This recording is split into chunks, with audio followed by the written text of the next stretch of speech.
Oke ya, pas nih jam 20, saya buka saja tutorial kita pada malam hari ini. Assalamualaikum warahmatullahi wabarakatuh. Selamat malam semuanya. Waalaikumsalam warahmatullahi wabarakatuh. Malam Bu. Malam Bu. Wah, Warahmatullahi wabarakatuh.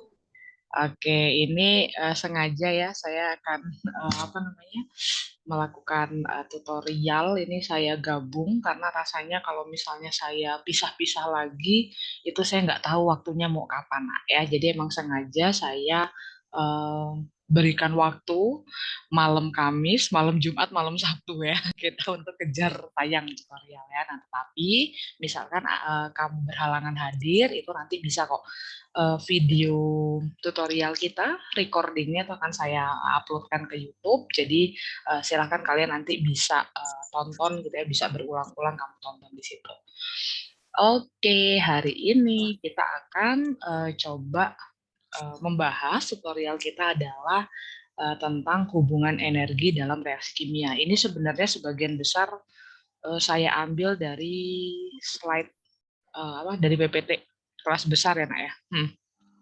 Nah, jadi hari ini kita akan belajar untuk termokimia. Yang ini mungkin saya skip aja ya. Ini rasanya di kelas besar kan sudah dijelaskan. Oke, mungkin saya butuh ini.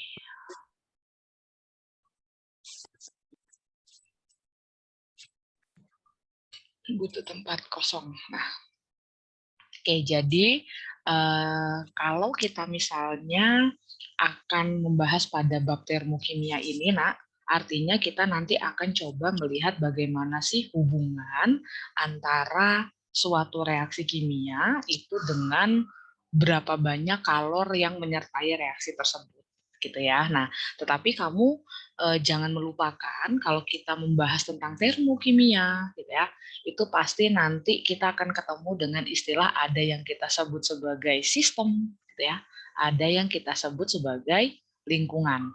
Nah, apa perlu Ibu jelaskan ulang apa itu sistem dan lingkungan? Perlu Bu. Walah, emang lupa, cuy. Lupa ingat. Lupa ingat ya. Jadi nanti kalau belajar termokimia itu ada istilahnya sistem, kemudian ada istilahnya adalah lingkungan.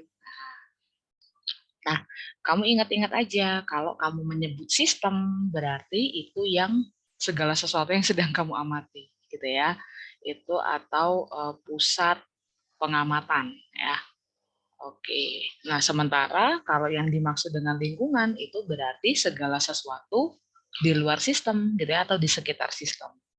Segala sesuatu di sekitar sistem. Di sekitar sistem. Nah, artinya misalkan kamu punya dalam suatu gelas kimia gitu ya. Di sini Bu, aku mencampurkan ada larutan HCl misalnya gitu ya. Di sini ada larutan HCl aku campurkan dengan larutan NaOH gitu ya. Nah, artinya yang kamu amati siapa di sini? Yang diamati kan larutannya, anak. Nah, artinya si larutan ini gitu ya atau zatnya gitu ya yang ada di dalam wadah itu itulah yang kita sebut sebagai sistem. Nyambung nggak? Nyambung Bu. Sementara lingkungan kan segala sesuatu di sekitar sistem. Nah, berarti lingkungannya siapa? Ya, lingkungannya tinggal bergantung itu siapa. Misalnya, Bu, gelas bisa nggak kita sebut sebagai lingkungan? Bisa, gitu ya. Misalnya, Bu, ini aku megang pakai tangan aku, gitu ya. Gelas kimianya aku pegang pakai tangan aku bisa nggak disebut sebagai lingkungan? Ya, bisa, gitu ya.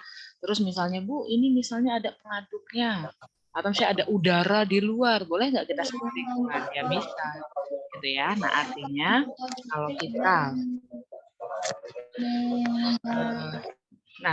kalau misalkan kita membedakan sistem dengan lingkungan, itu tinggal kita lihat aja siapa yang menjadi pusat pengamatan, itulah yang kita sebut sebagai sistem. Nah mungkin kamu masih ingat kalau kita belajar termokimia nanti kita akan menemukan ada 3 jenis sistem ya Nak ya. Sistem itu nanti ada yang kita sebut sistemnya terbuka gitu ya. Ada yang kita sebut sistemnya tertutup. Ingat nggak? Ada satu lagi sistem yang terisolasi. Nah, kamu masih ingat nggak apa bedanya ketiga sistem ini? Terbuka, tertutup, terisolasi. Bedanya di mana ya? Ayo.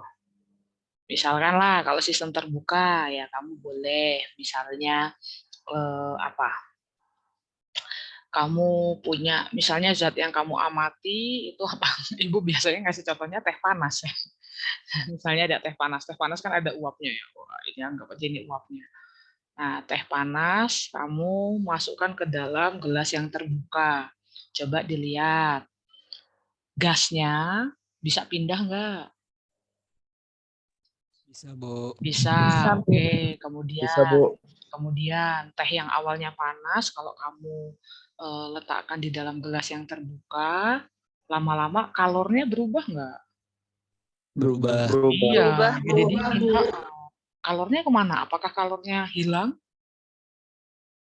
Menguap. Pindah ke Diserap lingkungan. Pindah ya, betul. Artinya kalau sistem yang terbuka itu nanti dia terjadi perpindahannya adalah yang pindah bisa zatnya gitu ya, dan yang pindah bisa kalornya. Jadi ciri-ciri sistem terbuka terjadi perpindahan zat dan panas atau zat dan kalor. Bu, pindahnya dari mana? Gitu ya. Nah, nanti kita bahas. Kalau yang tertutup, nah tadilah bayangin aja kamu punya teh panas, tapi dimasukkan ke gelas, tapi gelasnya itu ada tutupnya. Nah, berarti uapnya bisa keluar nggak, Nak? Gak ada yang on cam anjir. Nggak ada yang on cam anjir, kata dia gitu. Emang nggak usah on cam lah. Ya. Oke, kalau dia teh panas, uapnya keluar nggak? Enggak, Bu. Enggak, Bu. Uapnya nggak keluar. Tapi kalau dia di dalam sistem yang tertutup, teh panas ini lama-lama jadi dingin nggak? Iya, Bu. Iya, jadi dingin. Nah, berarti perpindahannya itu yang berpindah hanya kalornya saja, tetapi zatnya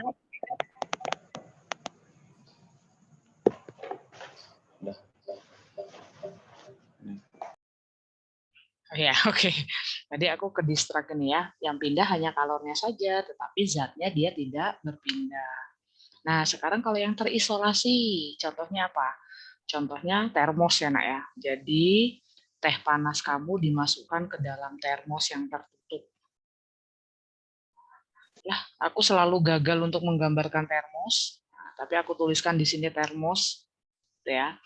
Nah, berarti kalau kamu memasukkan teh panas ke dalam termos yang tertutup, ada zat yang berpindah tidak?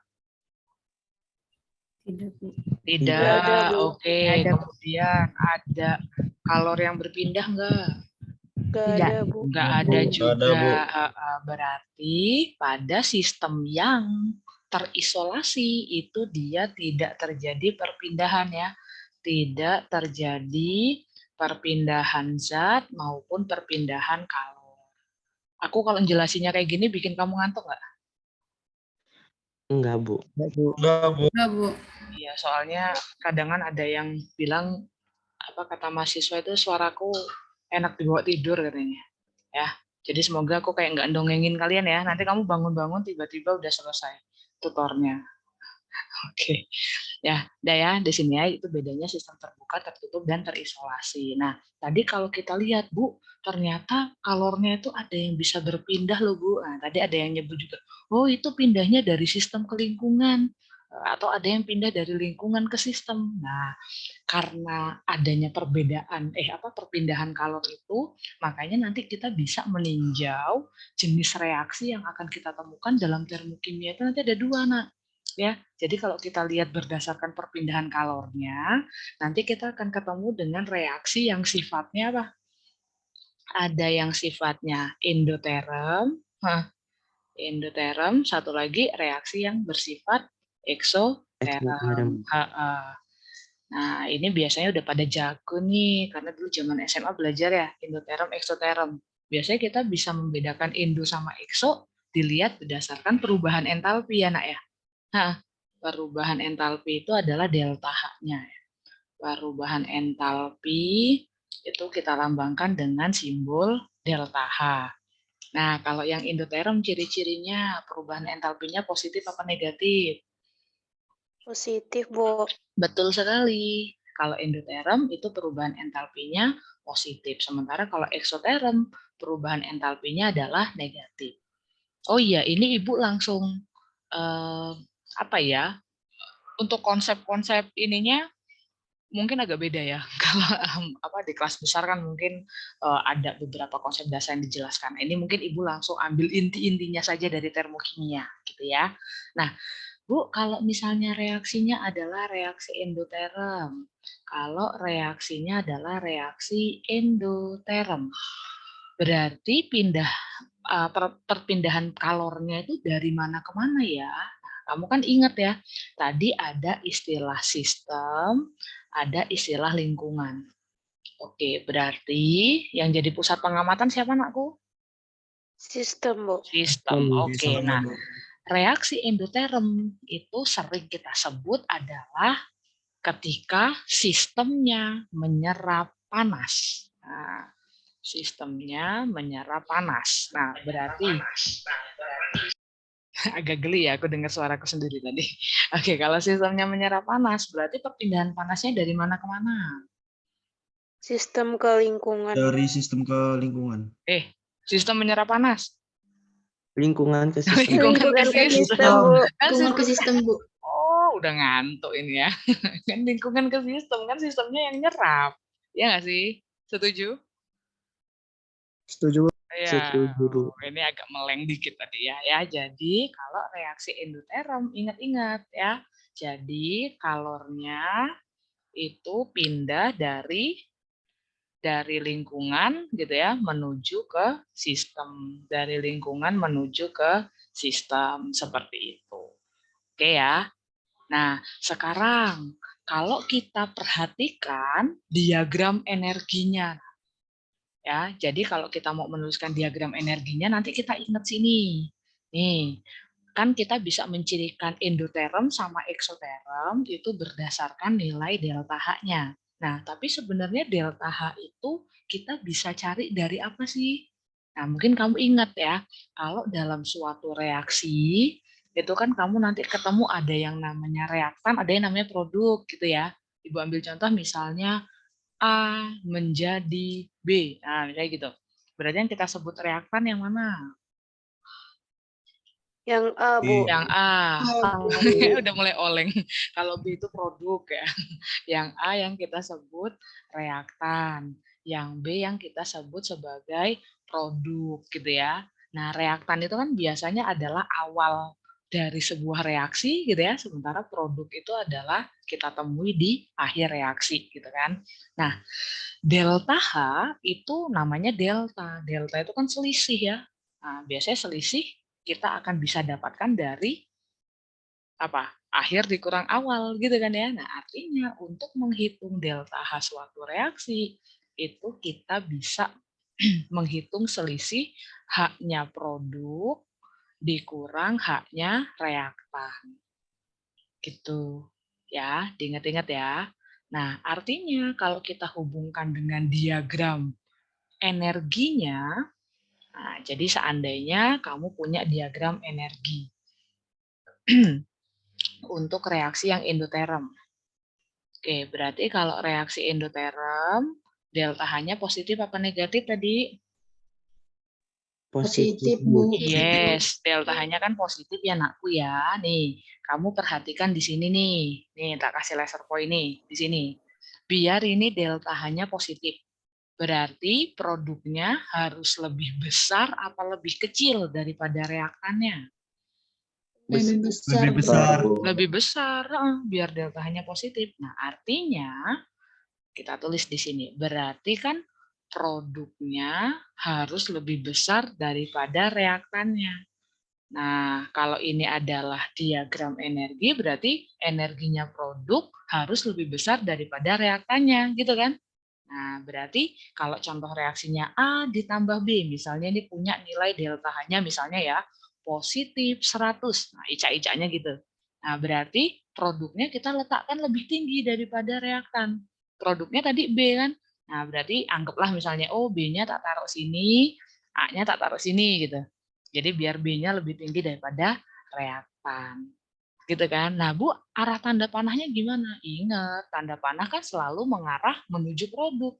Nah, berarti ini tinggal produknya siapa? B, Bu. Produknya B, Yang berarti B. tinggal tanda panahnya kamu taruh seperti ini gitu. Nah, ini tinggal kamu kasih aja keterangan. Berarti di sini delta H-nya positif 100. Artinya untuk reaksi yang endoterm, ingat-ingat ya, produknya itu selalu punya energi yang lebih tinggi dibandingkan reaktan. Ya, atau ada yang menggambarkan juga nanti model grafiknya ada yang kayak gini. Misalnya tadi ya A menjadi B. Nah, produknya kan lebih tinggi daripada reaktan. Berarti misalnya ini reaktannya di sini, nah, produknya di sini misalnya, nah, ada yang menggambarkan grafiknya kayak gini. Nah, kayak gini. Ya nggak apa-apa gitu ya. Nanti besarnya delta H itu kan selisih kan, selisih B dikurang A. Nah, berarti ini adalah besar delta H-nya. Seperti itu. Bisa dipahami untuk diagram energinya? Bisa, Bu. Bisa ya, mudah-mudahan ya. Sampai sini ada pertanyaan dulu nggak? Masih Cun? Cun, Bu. Masih, Bu. Cun, oke. Ntar, aku mau jelasin untuk yang eksoterm sebenarnya sama aja. Kalau eksoterm tadi delta H-nya plus apa min ya? Min. Min. Min, Bu. Nah, ini ya. Jadi kalau dia reaksinya eksoterm,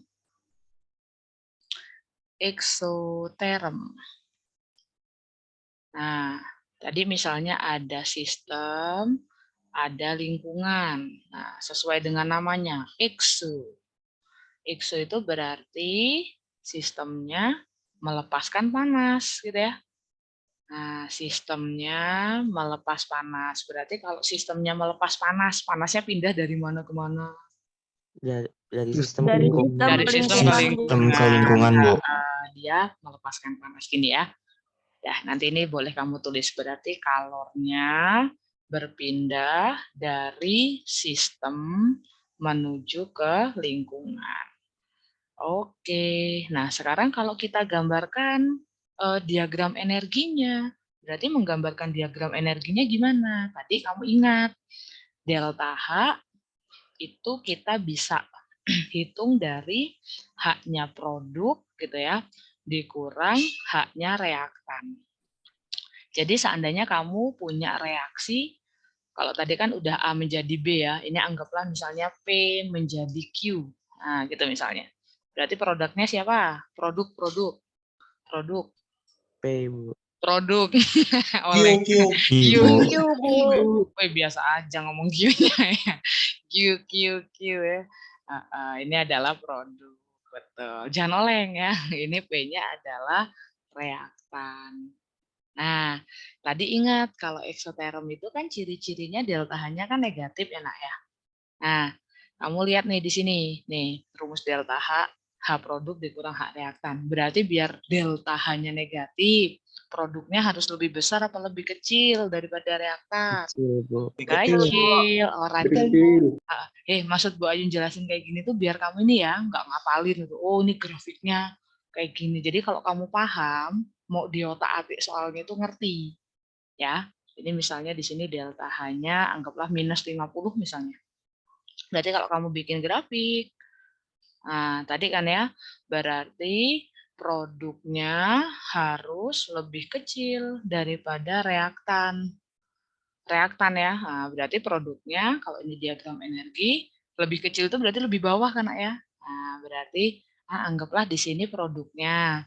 Nah, berarti di sini misalnya reaktannya. Tanda panah selalu mengarah ke arah produk, berarti tanda panahnya ke bawah sini. Nanti tinggal dikasih keterangan aja ini delta H-nya minus 50. Atau ada yang menggambarkannya juga gini. Atau ada yang menggambarkannya, nah misalnya di sini dia adalah reaktannya, produknya lebih rendah ya, misalnya di sini. Ya udah tinggal set. Nah, nanti besarnya delta H semana? Besarnya delta H itu segini. Nah, ini besarnya delta H. Sampai sini bisa dipahami? Bisa. Oke, Bisa, masih aman lah, masih dasar ya. Nah, ini nggak perlu saya jelaskan, ini tadi ya, udah saya jelaskan eksoterom sama endoterom. Nah, ini langsung aja ke sini.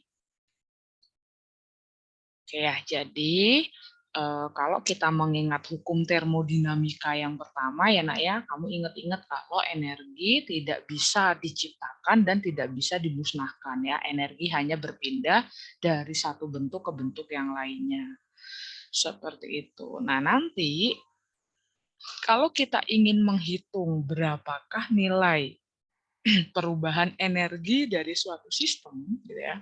Nah, kita nanti akan punya persamaan seperti ini. Misalnya kamu pengen tahu, Bu, berapa sih ini total energi ya, total perubahan energi dalam suatu sistem. Nah, kita punya persamaan delta E sama dengan Q ditambah W. Gitu ya. Nah, Q-nya itu apa? Q-nya itu adalah kalor ya. Jadi jumlah kalor yang dipertukarkan antara sistem dengan lingkungan. Nah, Q-nya itu nanti hati-hati ya. Untuk sistem eksotermik atau endotermik itu nanti nilai Q-nya akan mempunyai tanda yang berbeda plus minusnya ya. Jadi misalnya kalau dia nilai Q-nya sorry. Kalau misalnya dia reaksinya endotermik ya atau endoterm. Kalau endoterm tadi apa? Sistemnya menyerap panas atau melepas panas? Menyerap, Bu. Ayo melepas atau menyerap? Sistem menyerap. Menyerap. Oke, kalau sistemnya menyerap panas berarti dia memiliki nilai Q-nya, nilainya adalah positif. Gitu ya. Oke, sementara kalau eksoterm. Eksoterm itu udah ada di tabel sebenarnya. Kalau eksoterm itu berarti kan sistemnya melepas panas gitu ya. Ini menyerap sama melepas itu maksudnya menyerap panas, melepas panas. Nah, kalau dia melepas panas, berarti dia punya nilai Q yang negatif gitu. Atau logikanya aja gini aja, nah kalau endoterm menyerap, kalau nyerap kan berarti dia bertambah kan kalornya. Gitu. Kalau melepas, nah berarti kalornya berkurang. Makanya Q positif untuk menyerap, Q negatif untuk melepas. Oke ya. Nah, sementara selain dari kalor, perubahan energi dalam dari sistem itu juga dipengaruhi oleh nilai W ya. W itu adalah kerja. Nah, nilai W juga nanti ada tandanya. Nah, ini udah ada nih tandanya ya. Tanda negatif atau tanda positif. Berarti kapan W itu bertanda negatif? Ya, kita lihat di sini. Kalau sistem melakukan kerja atau diberi kerja, W itu bertanda negatif.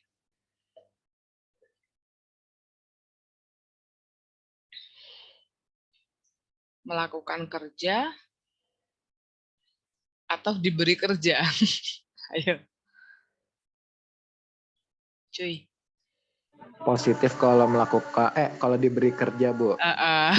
Ya. Kalau W-nya positif gitu ya. W itu nilainya positif kalau sistemnya diberikan ya. Diberi kerja ya. Oke, kalau W-nya negatif berarti sistemnya melakukan kerja ya. Melakukan kerja. Nah, ini biasanya nanti akan tertuang dalam bahasa soal. Nah, contohnya kayak gini. Aduh. Ini udah ada ininya lagi. Nggak suka aku. Oke, aku kalau nggak suka kalau udah ada ininya ya. Kalau udah ada kuncinya. Ya udah, aku hapus dulu ya ininya. Nah, nih contoh soalnya itu, Nak.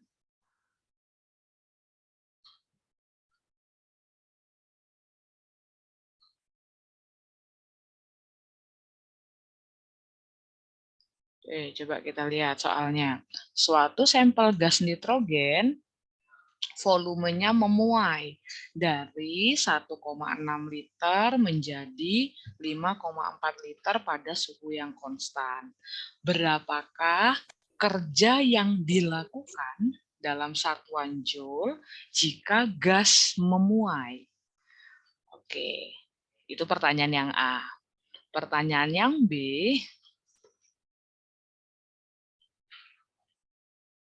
berapakah kerja yang dilakukan dalam satuan joule pada tekanan tetap 3,7 atm. Nah, jadi gimana nih? Ini yang ditanya adalah kerja ya, Nak ya. Kerja itu berarti apanya?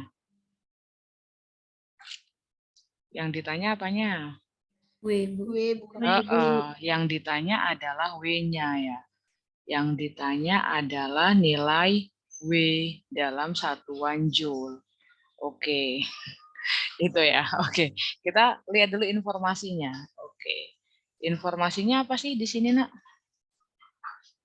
Informasi yang ada di soal. Ada volumenya berubah ya. Iya, Bu. Ada gas nitrogen memuai, volume awalnya adalah 1,6 liter, volumenya berubah menjadi 5,4 liter. Oke. Oke. Yang tadi kita, di sini Ibu lupa ngasih ya. Nih, jadi nilai W itu nanti kita bisa hitung, ya tergantung dia. Kalau melakukan kerja berarti nilai W bisa kita hitung dari min P dikali delta V, seperti itu. Nah, kalau kita melihat soal yang ini, Nak. Oke, suatu sampel, dia memuai dari 1,6 liter menjadi 5,4 liter pada suhu konstan. Berapakah kerja yang dilakukan dalam satuan joule jika gas memuai pada tabung? Oke, kira-kira tekanannya berubah nggak, Nak? Enggak, Bu.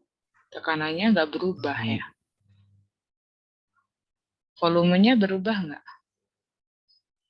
Berubah, Bu. Volumenya berubah ya. Nah, kalau misalnya dia tekanannya nggak berubah, berarti nilai W-nya berapa?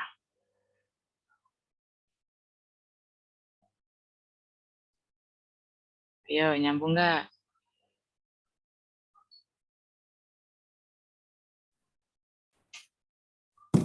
Halo?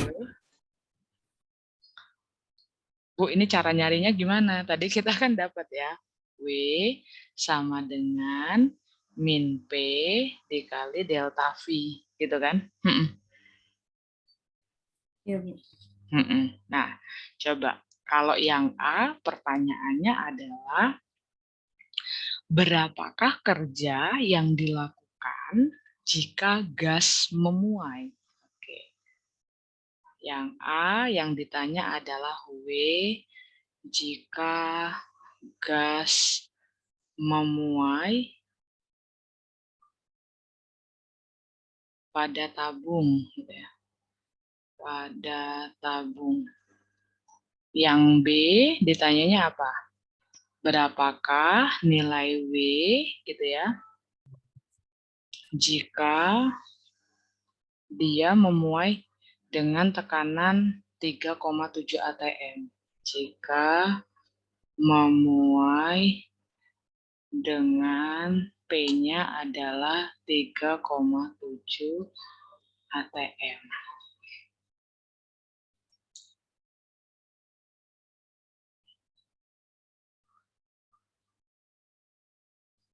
Bisa nyarinya?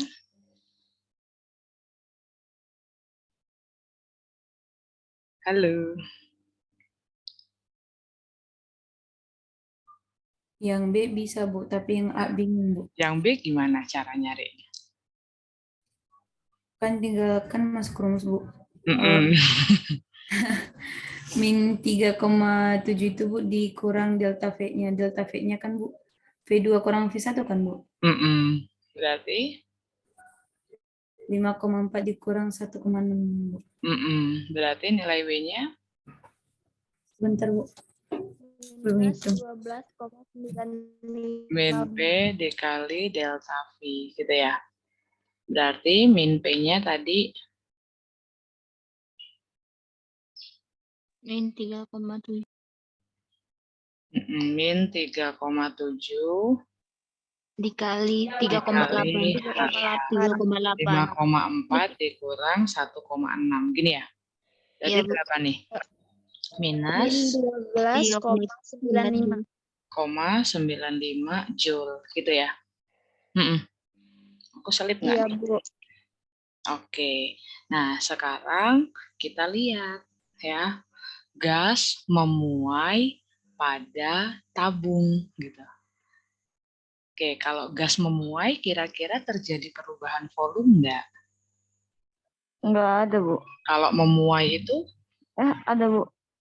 kalau memuai itu gimana sih? Coba kalau balon memuai, yang berubah volumenya atau tekanannya? Volumenya. Yang berubah apa, Nak? Volumenya. Tekanannya? Tetap. Tekanannya tetap ya? Heeh. Iya, Berarti Bu. sama aja dong. Nah, kira-kira Bu, tekanannya berapa ya yang ada di sini ya? Nah, ini aku kok jadi rancu sama ininya ya, sama soalnya ya. Apakah ini berapakah kerja yang dilakukan jika gas memuai pada tabung dan pada tekanan tetap? Oke, coba wait. Aku jadi ini ya. Mana udah aku delete lagi ya tadi ya ininya ya. Nah, coba kita lihat. Bu Ayu gimana sih?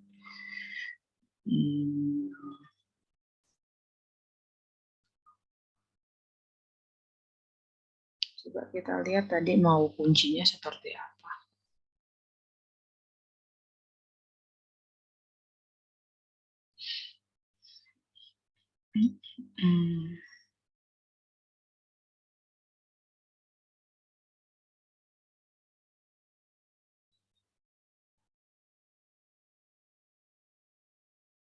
Coba aku lihat ya, tadi yang belum di delete kuncinya.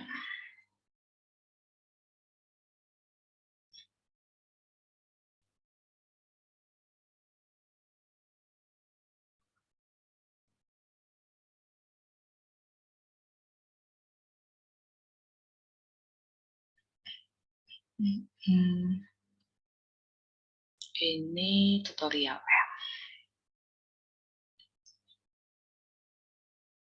Nah, ini dia. Tutorial modul 11. Coba kita lihat ya, apakah ini maksud soalnya seperti apa.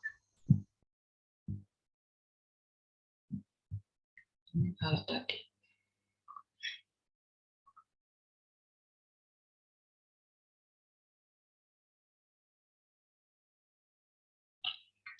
Oh iya. Oke, jadi benar tadi yang diungkapkan oleh temanmu ya. Jadi kalau misalkan dia memuai, itu jelas yang terjadi adalah perubahan volume gitu ya. Nah, tetapi tekanannya bagaimana, Bu? Gitu ya.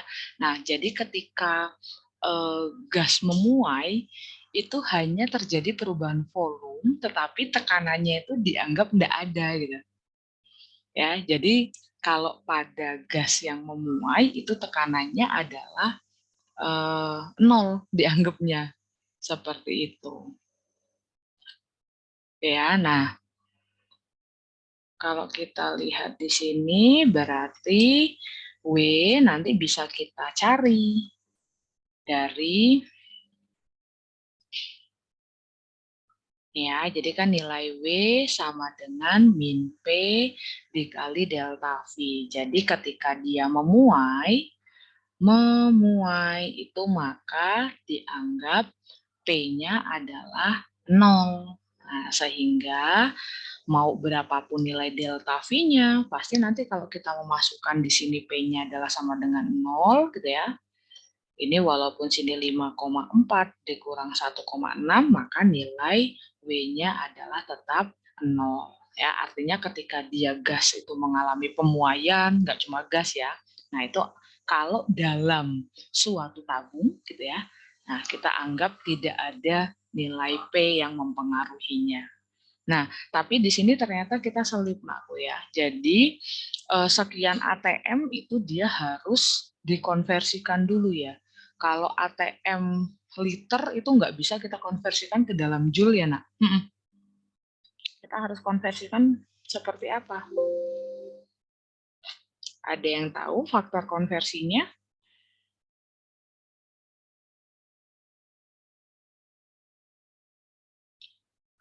Satu liter ATM setara dengan berapa joule?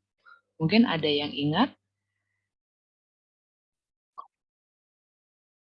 konversinya. Ini harusnya kalau di soal sih ini udah ada ya keterangannya. Jadi 1 liter ATM itu setara dengan 101,3 joule ya.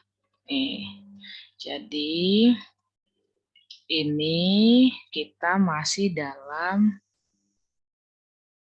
sorry. Nah, ini belum dalam joule ya. Sorry. Ini masih dalam, tadi satuannya adalah liter ATM. Liter ATM gitu ya. Nah, sementara faktor konversinya adalah 1 liter ATM. Dia setara dengan 101,3 joule. Nah, artinya kalau kamu ingin mengkonversi ini ke dalam joule, berarti gimana, Nak? Berarti nilai W-nya min 12,95 liter ATM itu tinggal kita kalikan dengan faktor konversinya ya. Berarti Bu, maaf Bu menyela. Bukannya hasil yang B itu minus 14,06 Bu. Nah, ini berapa nih hasil kalinya kalian? 5,4 dikurang 1,6 berapa? Ini tadi aku 3,8 kan? 3,8 Bu. Dikali 3,7 min 14,6. Ya. Ini tadi aku dapat 12,95 dari mana ya? Tahu. Iya. Tadi ada yang gitu nggak sih? Ada yang nyeletuk ini nggak? Oke. Kenapa ini jadi 12,95 ya? Berapa nilainya, Nak? Minus 14,06 Bu. 14,06 liter ATM ya. Berarti ada yang ngomongin saya nih, saya keselak. 14,06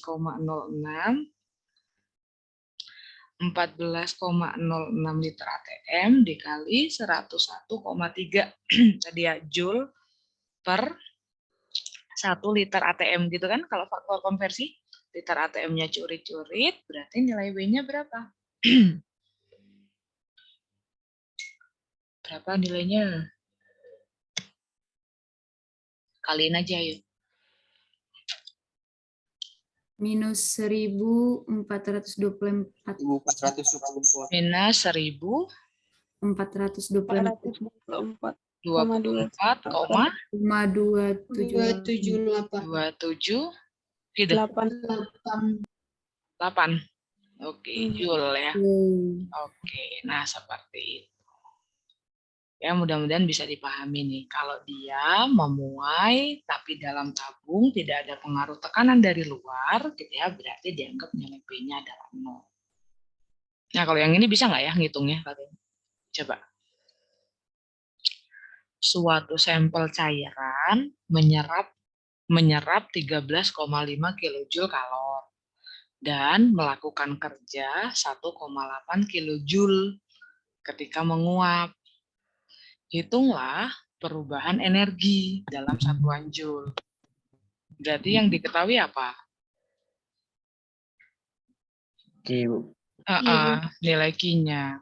Kalau dia menyerap kalor, berarti nilai Q-nya positif apa negatif? Positif, Bu. Positif. Oke, berarti positif 13,5 kilojoule. Nanti dia mintanya dalam satuan joule. Berarti kita kali 1000 ya. 13.500 joule. Oke, kemudian melakukan kerja. Berarti nilai W-nya positif apa negatif? Negatif. Negatif 1,8 kilojoule. Berarti nilainya negatif 1.800 joule. Yang ditanya apanya? Yang ditanya perubahan energi, berarti delta perubahan energi delta E. Ya. Delta E sama dengan Q ditambah W, gitu kan? Nah, tinggal kita masukkan nilainya. Delta E sama dengan Q-nya plus 13.500 ditambah W. Berarti ditambah minus 1.800, gitu kan, Nak, ya? Nah, berarti hasilnya plus apa min nih? Plus, Bu. Plus berapa, Nak? 11.700. 11.700, satuannya adalah joule. Bu, enak Bu kalau soal yang beginian ya. Ya agak rempong yang tadi ya. Dia melakukan kerja atau dia dikenai kerja. Kemudian bagaimana cara menghitung nilai W-nya. Intinya kalau nilai W itu dia diketahui kan P delta V ya, Nak, ya. Nah, ini min itu karena dia melakukan kerja ya. Makanya tadi ada tanda minnya. Nah, Bu, kita cara menghitung W itu nanti seperti apa sih? Nah, kita lihat aja. Kalau dia dilakukan pada tekanan tetap gitu ya, atau pada tekanan tertentu, nilai P-nya ada gitu ya. Nah, nilai perubahan volumenya ada, berarti kita masukkan aja ke persamaan ini. Nah, tetapi kalau misalnya dia seperti tadi, ya tidak terjadi perubahan tekanan, nah, berarti nilai P-nya itu dianggap 0. Seperti itu. Sampai sini ada yang mau ditanyakan nggak?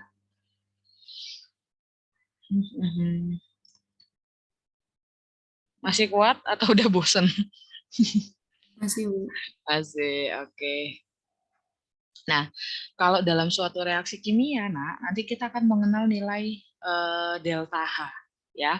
Jadi, delta H, gitu ya, itu adalah Q pada tekanan konstan. Gitu ya. Delta H itu adalah nilai Q, gitu ya, suatu reaksi pada tekanan yang konstan, gitu ya. Jadi ya sebenarnya delta H itu adalah Q-nya, seperti itu. Nah, ini tadi entalpi reaksi udah dijelaskan, H produk dikurang H reaktan. Jadi delta H itu adalah kalor yang diberikan atau diterima, gitu ya, ketika reaksi tersebut dalam keadaan konstan. Nah, ini udah Ibu jelaskan tadi ya, untuk reaksi eksoterm maupun untuk reaksi endoterm. Nah, masalahnya adalah, Bu, nilai delta H itu bisa kita cari dari mana sih? Ini langsung Ibu kasih ini aja. Oh, ini diagram energinya. Boleh deh, ini coba kita cobain dulu sebelum Bu Ayu mengajarkan bagaimana cara menghitung nilai delta H. Nah, coba kita tuliskan diagram energinya. Amonium nitrat digunakan, karena garam ini menyerap. Kalau menyerap kira-kira reaksi ini itu reaksi yang eksoterm apa endoterm, Nak?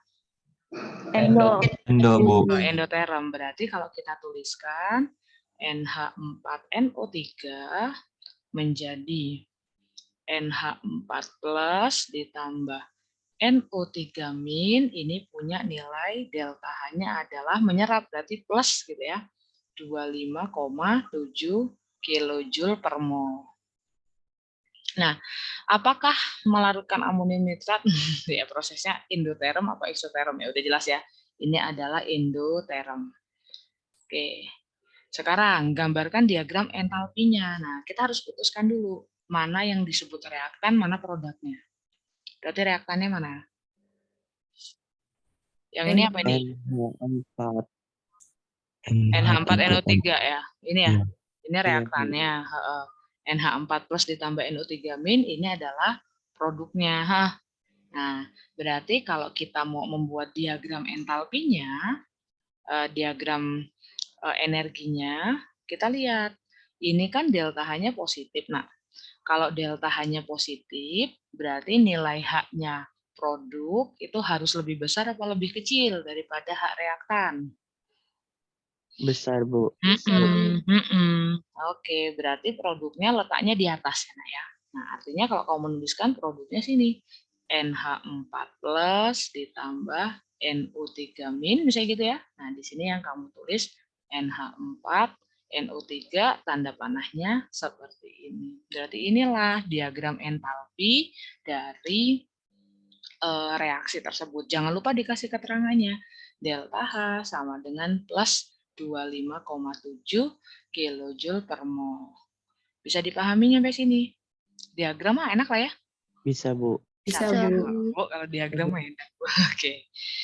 Nah, sekarang dalam suatu reaksi termokimia. Nah, nanti kita hati-hati nak ya. Dalam suatu persamaan termokimia, apa sih bedanya dengan persamaan reaksi biasa? Jadi ingat-ingat nak, kalau dalam persamaan termokimia itu koefisien reaksi itu menunjukkan jumlah mol zat.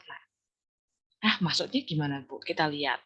H2O solid berubah menjadi H2O liquid. Yang sebelah kiri H2O-nya berapa banyak? 1. Lihatnya dari koefisiennya. Nah, artinya kita membaca reaksi ini adalah seperti ini, nak.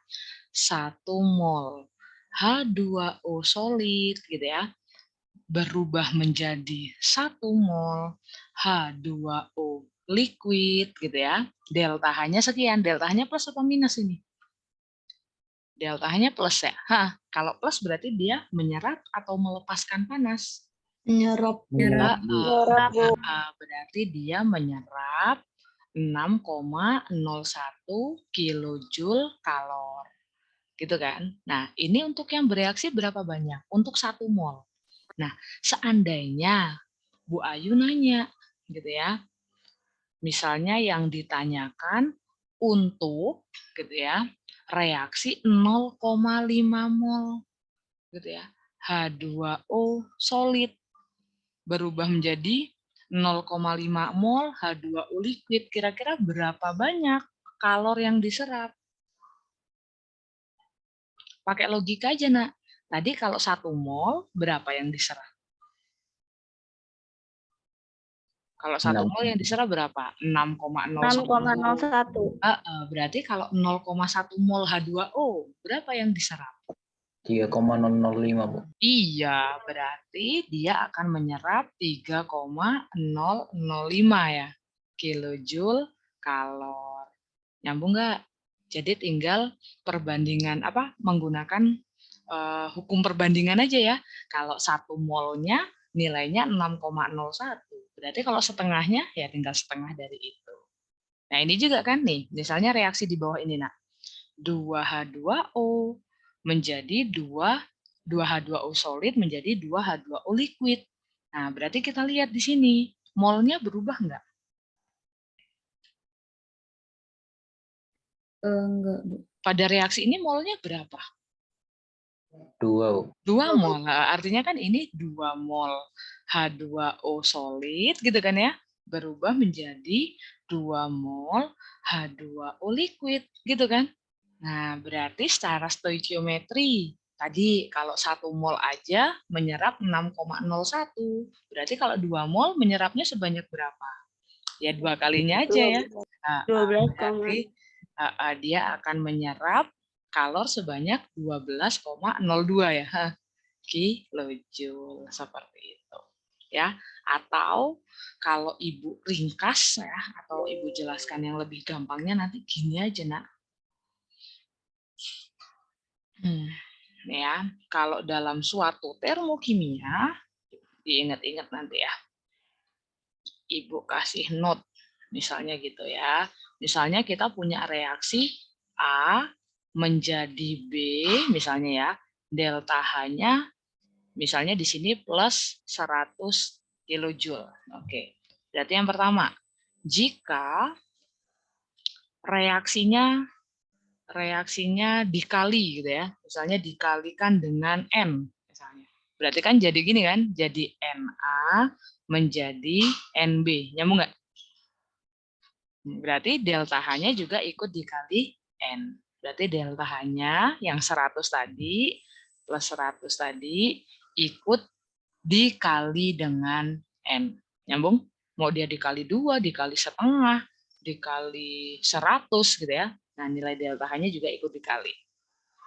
Nah, sementara kalau misalnya reaksinya dibalik, nah, jika reaksinya dibalik, Bu, maksudnya reaksi dibalik itu seperti apa? Misalnya B menjadi A, gitu kan ya. Nah, kalau reaksinya dibalik, Ini kan maka delta H ikut dikali gitu ya. N. Kalau reaksinya dibalik, maka nilai delta H-nya dia berubah tanda. Nah, berubah tandanya seperti apa? Ini awalnya delta H-nya plus atau minus? Awalnya plus, berarti kalau reaksi dibalik, delta H-nya jadi minus 100 gitu. Ya, jadi prinsip stoikiometri dalam termokimia, kalau reaksinya dikali, delta H-nya ikut dikali. Kalau reaksinya dibalik, delta H-nya jadi berubah tanda. Nah, prinsip inilah yang nanti akan kita gunakan kalau kita menghitung nilai delta H berdasarkan hukum Hess. Nah, jadi nanti kalau kita mau menghitung nilai delta H, set and show ya. Ibu tambahin aja di sini. Ya. Jadi kalau kita ingin menghitung nilai delta H itu nanti ada beberapa cara ya. Nih, cara menghitung delta H. Menghitung delta H reaksi. Nah, jadi kalau kamu ingin menghitung delta H reaksi, nanti ada 3 cara. Nah, cara yang pertama kita sebut dia sebagai cara hukum Hess. Ya. Cara yang kedua nanti kita bisa menggunakan cara delta HF. Delta HF. Nah, cara yang ketiga itu kita bisa menghitung delta H reaksi dengan cara kalorimetri. Kalorimetri. Gitu ya. Nah, setiap cara ini nanti ada ciri-cirinya, ciri-ciri diketahuinya. Misalkan ya, misalkan kita bahas dulu cara yang pertama adalah cara hukum Hess. Kalau cara hukum Hess tadi kita menggunakan prinsip itu tadi nak, kalau dia reaksinya dikali, delta H-nya ikut dikali. Ada. Kalau dia reaksinya dibalik, delta H-nya jadi berubah tanda. Nah, jadi ciri-ciri cara hukum Hess itu, nanti ciri-cirinya ya, di soal itu dia diketahui beberapa reaksi. Nah, beberapa reaksi. Maksudnya seperti apa, Bu? Nah, Ibu ambil contoh ya. Misalnya kayak gini, nah, contohnya. Diketahui, misalnya gitu ya. Diketahui reaksi, misalnya yang pertama. Ibu anggap aja C ditambah O2 menghasilkan CO2, gini ya. Anggaplah, ini delta H-nya Ibu nilainya pura-pura aja ya. Min 50 kilojoule. Kemudian misalnya reaksi yang kedua, H2 ditambah setengah O2 menghasilkan H2O, misalnya delta H-nya adalah, lagi-lagi ya, ini Bu angkanya ngarang. Ini suara Bu Ayu masih kedengeran nggak? Halo? Masih, Bu. Oh masih, oke. Masih, Bu. Kemudian yang ketiga, misalnya gini deh, 3C ditambah berapa nih ngarang 4 H2 gitu ya, misalnya menjadi C3H8, delta H-nya misalnya minus 20 gitu ya, misalnya. Nah, pertanyaannya adalah misalnya yang ditanya, hitunglah entalpi, misalnya entalpi pembakaran sempurna. Pembakaran sempurna misalnya C3H8. Ini Ibu ganti gini deh. Pembakaran sempurna misalnya 1 mol gitu ya. C3H8. Atau biar ini menarik ya, berarti ini Ibu kasih 2 mol gitu ya, Nak ya. Nah, biar kamu mantap. Oke. Nah, misalnya seperti ini, Nak. Gimana caranya? Kita mengerjakan ini. Berarti kita harus tahu reaksinya dulu kan? Ini yang ditanya reaksi siapa? C3H8. Ini ya, C3H8. reaksi pembakaran ya. Pembakaran sempurna C3H8. Nah, Ibu kasih di sini. Ingat, Ibu kasih tanda ya. Kalau reaksi pembakaran selalu butuh O2 gitu kan ya.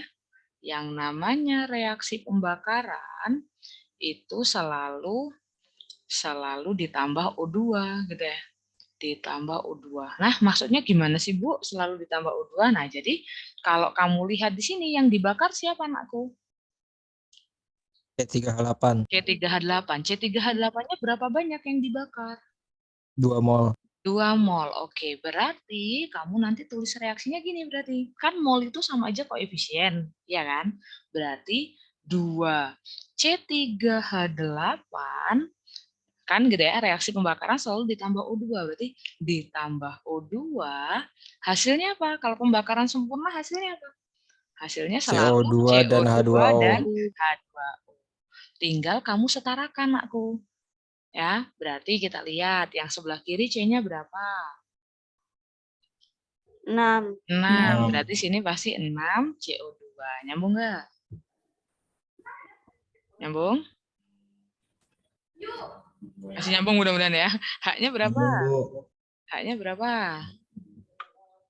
16. 16. Berarti kalau biar 16 ini 8H2O. Betul nggak?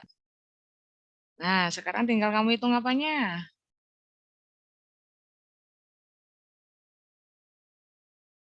O-nya. Yang sebelah kanan O-nya berapa? Halo? Halo, halo. Suaraku masih kedengeran nggak nih? Cek, cek. Ini aku takut jaringannya ini nih. Halo, halo. Nak. Halo, halo. Sekarang kedengeran suaraku? Kelempar ya, Bu Ayu ya? Iya, Bu. Kedengeran, Bu. Astagfirullah. Sejak kapan kelemparnya? Sejak menyetarakan reaksi ini? Terakhir 8H, Bu. Oke, ya 8H2O. Nyampe sini ya, terakhir ya. Bentar, ini udah slideshow sekarang? Udah, Bu. Bentar. Nah, kelewatan nih ya. Udah slideshow ya. Nah, sekarang tinggal kita setarakan O-nya, nah. O yang sebelah kanan berapa nih? 20, Bu. 20. Berarti O yang sebelah kiri biar 20 berarti ini dikalikan 10 O2. Gitu nggak? 10. Ya. Nah, Bu, kalau pakai cara hukum Hess gimana? Nah, artinya kita memanfaatkan 3 reaksi ini untuk mengerjakan soal ini, nak. Oke, caranya seperti apa? Oke, kita lihat satu persatu dari sebelah kiri. Dari sebelah kiri, kita butuh siapa di sini? Butuh C3H8 ya, nak ya? C3H8 ada di reaksi yang mana? Reaksi ketiga, Bu. 3, Bu. Reaksi yang ketiga, betul. Mau cara gampang apa cara lama? Cara gampang. Cara gampangnya kita lihat. C3H8 di reaksi yang ketiga ada di sebelah mana? Ada di ruas mana? Produk. Ada di produk. Sementara ini ada di reaktan ya. Yang ditanya kan ada di reaktan ya. Nah, berarti dia reaksinya harus dibalik bukan? Iya, Bu. Nah, Ibu tulis di mana ya? Aduh, nih. Fikri, jangan dicoret-coret Fikri. Nah, nih Ibu tulis jawab di sini ya. Nah, berarti reaksi yang nomor 3 harus dibalik kan ya, Nak ya? Nah, setelah dibalik kita lihat.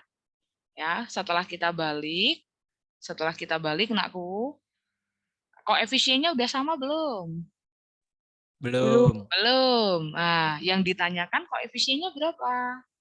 2. 2. Berarti ini kan setelah dibalik dikali 2 gitu kan ya? Iya nggak? Iya, Bu. Berarti reaksi yang Iya, Bu. ketiga. Reaksi yang ketiga kalau kita balik, berarti yang awalnya minus 20, kalau dibalik jadi berapa? 20. Jadi 20. Setelah itu dikali 2, dia jadi berapa? 40. Berarti reaksi yang ketiga, delta H-nya jadi setelah dibalik dan dikali 2, delta H-nya jadi 40. Nyambung nggak sampai sini? Mudah-mudahan nyambung ya. Nyambung, Bu. Oke. Nah, kalau reaksi yang ketiga udah, sekarang kita lihat lagi sebelahnya C3H8. Ada siapa di sini? Oksigen. Oksigen. Nah, tinggal tersisa reaksi 1 sama reaksi 2. Berarti kita mau meninjaunya dari reaksi 1 apa reaksi 2? 1. Di reaksi 2 ada nggak oksigennya? Reaksi 2, Bu. Nah, kalau kamu bingung, Nak, misalnya gini, Bu, ini kok oksigen ada di reaksi 1, ada di reaksi 2. Terus aku lihatnya yang mana dulu? Diabaikan dulu aja, Nak. Ya. Nah, jadi kalau bikin kamu bingung, abaikan dulu. Nah, kita meninjau dulu yang sebelahnya lagi. 6 CO2. Nah, berarti kita pakai reaksi yang mana? Reaksi yang pertama, betul. CO2-nya letaknya udah sama belum? Udah sama-sama di kanan, berarti perlu dibalik nggak? Enggak, Bu. Nggak perlu dibalik. Tetapi kita lihat, kita butuhnya 6. Sementara reaksi 1, koefisien CO2-nya 1. Berarti harus diapain reaksi satunya? Dikali 6, Bu. Yes, Dikali. berarti reaksi 1 harus dikali 6, gitu kan? Kalau reaksi 1 dikali 6, berarti delta H-nya jadi berapa? Min 300, Bu. Min 300. Nyambung nggak sih, Nakku? Nyambung, Bu. Nyambung, oke. Nah, sekarang yang terakhir. Yang terakhir kita lihat ada H2O. Berarti matching dengan reaksi yang kedua kan? Posisinya udah sama belum? Udah, Bu. Udah, posisinya udah sama. Yang belum sama apanya? Molnya, Bu. Molnya atau koefisiennya ya, Nak ya. Oke, berarti reaksi yang kedua harus diapakan? Dikali 8. Dikali 8, betul. Kalau reaksi yang kedua dikali 8, berarti delta H-nya jadi berapa? 560, Bu. Ada minusnya enggak? Negatif 560. Ada, Bu. Minus 560. Minus 560. Apakah semua reaksi sudah digunakan? Sudah. Sudah. Berarti kalau semua reaksi sudah digunakan, kita untuk mencari delta H yang reaksi ini, tinggal kita totalkan nilai delta H semuanya. Berarti tinggal kita jumlahkan ya. 40 ditambah minus 300 ditambah minus 560. Berapa hasilnya? Minus 820. 20. Betul sekali. Gitu deh cara menghitung delta H kalau menggunakan cara hukum Hess.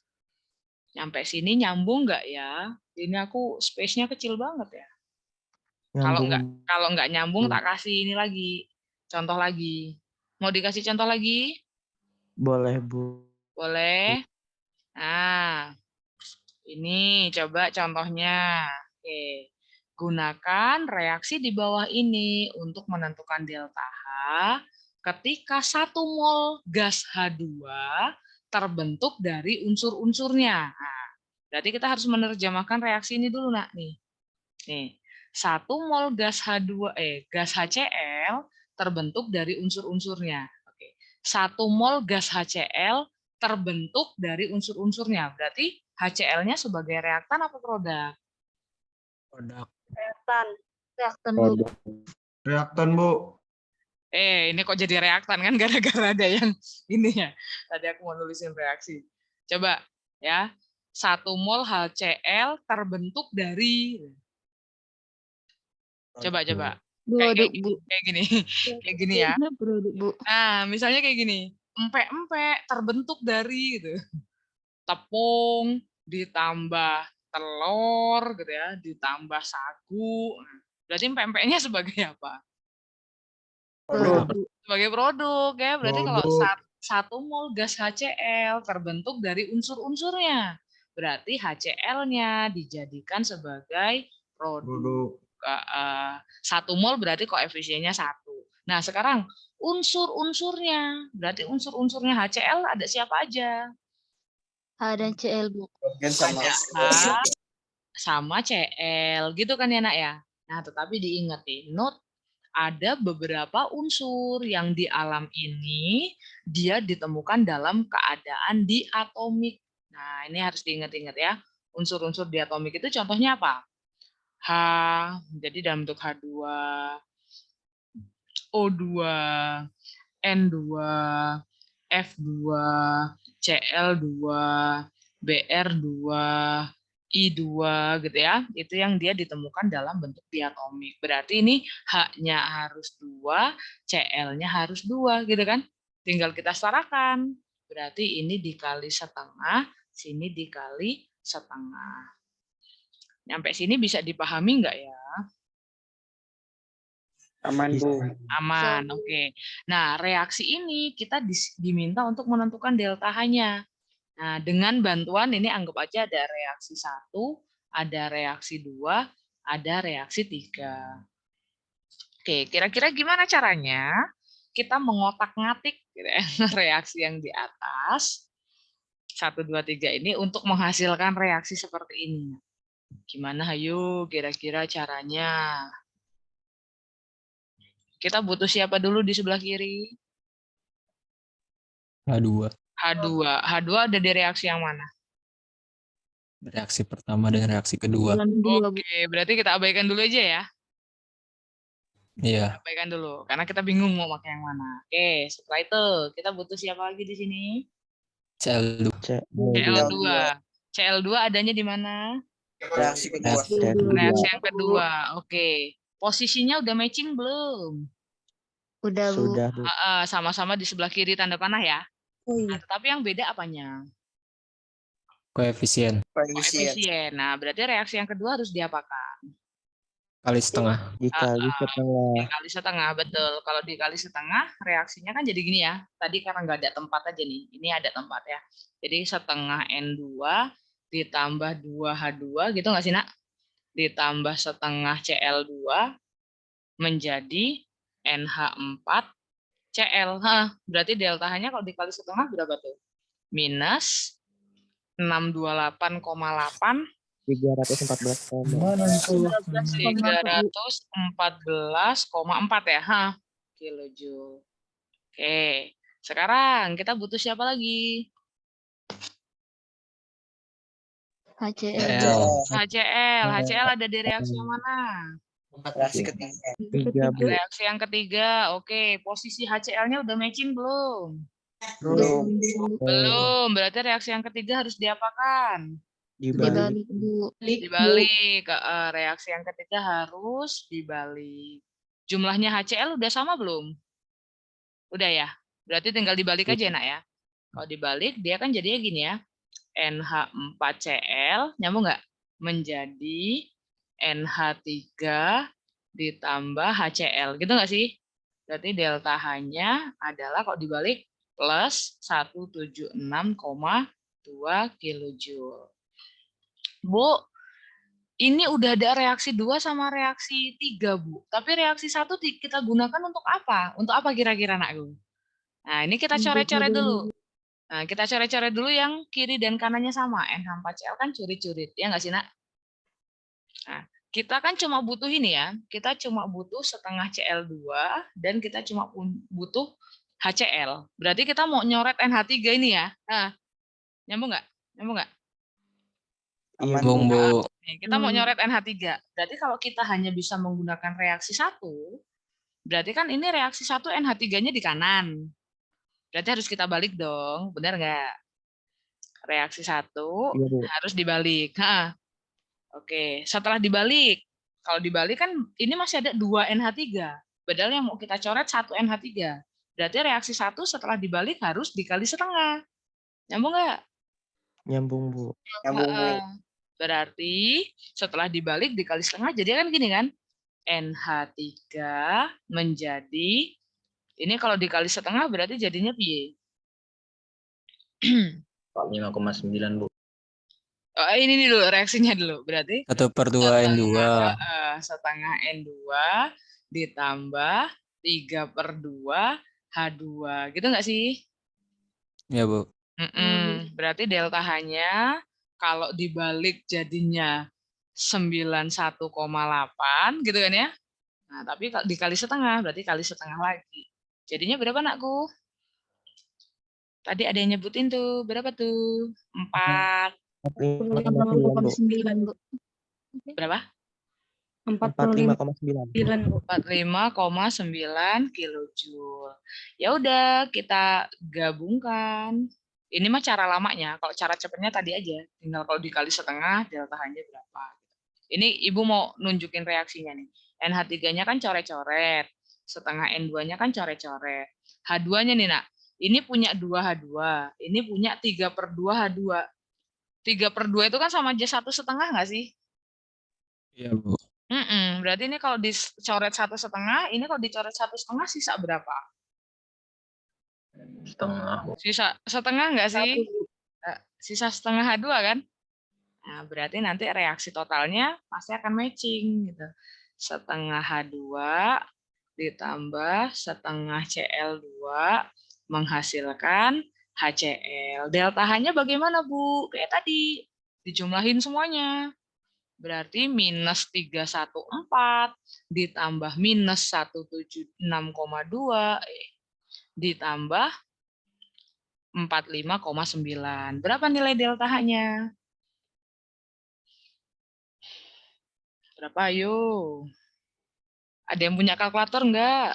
Coba nih. Aku ada kalkulator. Ada yang ngitung enggak nih?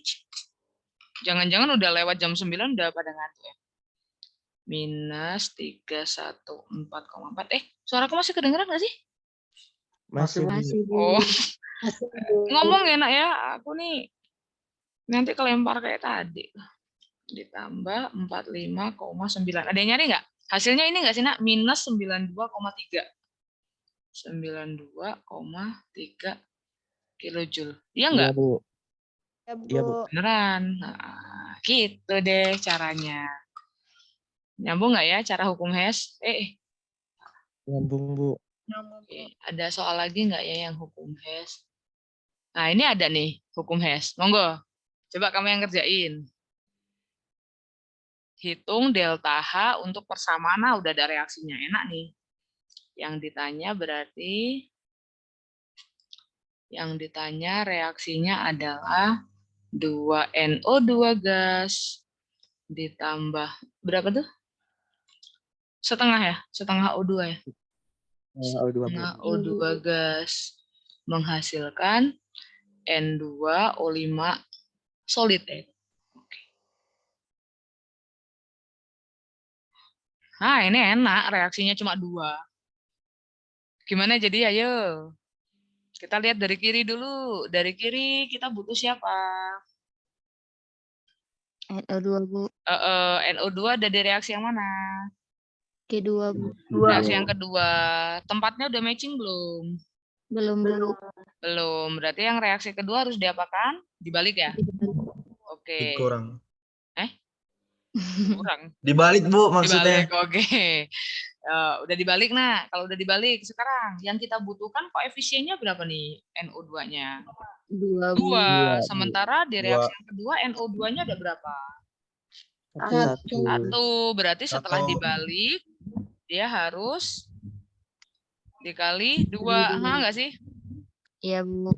Berarti kan Iya, jadinya gini kan? 2NO2 menjadi 2NO ditambah setengah O2 dikali 2 berarti kan O2 gitu kan? Jadi O2. Delta H-nya kalau dibalik jadi apa?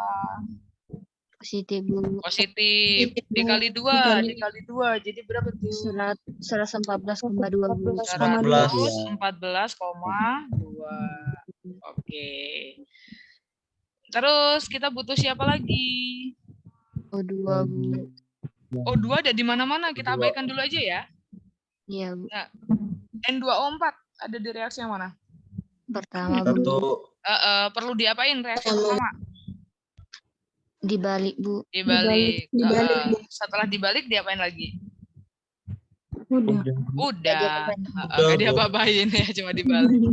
Oke, berarti kalau dibalik jadinya gini ya. 2NO ditambah 3/2 O2 menghasilkan N2O5. Karena dia cuma dibalik aja, berarti delta H-nya jadi minus 2 223,7 ya, Nak? Oke, kalau udah curi-curit aja. 2NO-nya coret ya. O2-nya bisa dicoret nggak?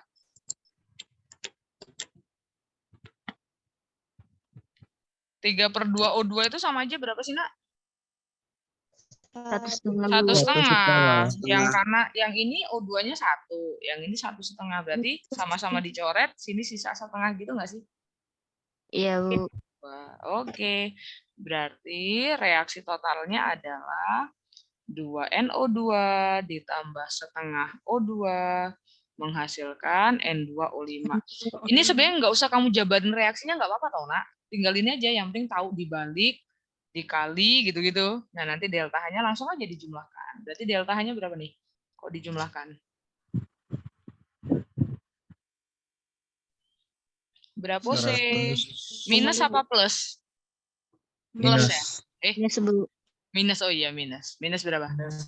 109,5. 109,5. Ya. 0,5 kilojoule. Enak ya? Enak nggak hukum Hess? Apa susah? Enak Bu. Pasti keluar Enak. ini. Pasti keluar. Kan cara menghitung delta H kan ada 3 nih, tadi yang Bu Ayu jelasin. Ya kan? Ada 3 kan? Ada cara hukum Hess, ada cara delta HF, ada cara kalorimetri. Ini pasti keluar nih, 3-3-nya. Ya. Karena hitungannya kan itu kan. Gimana? Pasti nanti kamu diminta untuk menghitung delta H. Tergantung. Jadi kamu harus bisa membedakan, ini cara hukum Hess, apa cara yang lainnya gitu. Tadi ciri-cirinya apa kalau hukum Hess? Diketahui beberapa persamaan. Diketahui beberapa persamaan kayak ini tadi kan. Nah, diketahui ada reaksi 1, reaksi 2 gitu-gitu ya. Yang ini juga kan ada reaksi 1, reaksi 2, reaksi 3. Nah, itu pasti pakai prinsip hukum Hess. Gitu. Nah, kita masih ada 2 prinsip lagi. Tapi mau lanjutin? Mau lanjutin yang apa namanya? Cara selanjutnya apa kita stop dulu? Kita lanjutin minggu depan. Kita lanjutin besok malam. Lanjut besok malam dulu. Lanjut besok malam ya? Besok ngantuk? Wes. Oke ya udah. Ini berarti yang ini aku delete aja ya. Bentar. Ensure. Maksudnya ini yang Ibu jelasin aja ini kita set. Nah, Ibu tadi kan mulai dari sini. Ini delete aja, ini delete. Ini oke, ini delete, ini udah. Ini diagram, ini oke, ini oke, ini nggak usah. Ini kalorimetri besok kita jelasin besok malam. Ini cara kalorimetri besok malam juga. Ini cara delta HF besok malam. Oke. Ini hukum Hess tadi set. Ini oke, dah. Udah, berarti hari ini kita sampai sini aja dulu. Besok malam kita lanjutin lagi ya. Mungkin besok Ibu akan lanjutkan. Nanti kan di sini kita cara menghitung delta H-nya kan baru 1 yang tak jelasin. Nah, nanti kita lanjutkan cara menghitung delta H-nya, itu yang cara delta HF, cara kalorimetri, sama nanti insya Allah Ibu tambahkan juga tentang entropi, kemudian tentang energi bebas Gibbs, gitu ya, terus gimana cara menghitungnya. Oke, untuk hari ini, malam ini, apakah ada pertanyaan lagi? Sudah cukup? Cukup, Bu. Oke, nah tadi karena Bu Ayu ada rapat mendadak ya sebenarnya tadi. Jadi mohon maaf harus ketunda. Untuk besok malam kita tetap mulainya 7:30 aja ya, biar nggak kemalaman ininya ya. Tutornya biar nggak kemalaman. Terima kasih yang sudah hadir pada malam hari ini. Mudah-mudahan ilmunya bermanfaat. Nanti kalau misalnya recordingnya sudah ke convert, Ibu akan uploadkan di YouTube ya, karena memori penyimpanan saya di Google Drive-nya itu sudah menipis ya. Jadi saya sekarang simpannya di YouTube. Ya hitung-hitung siapa tahu nanti bisa jadi cuan ya. Oke, thank you untuk hari ini ya anakku ya. Selamat istirahat. Ibu akhiri kelas tutorialnya. Terima kasih. Assalamualaikum warahmatullahi wabarakatuh. Selamat malam semuanya. Selamat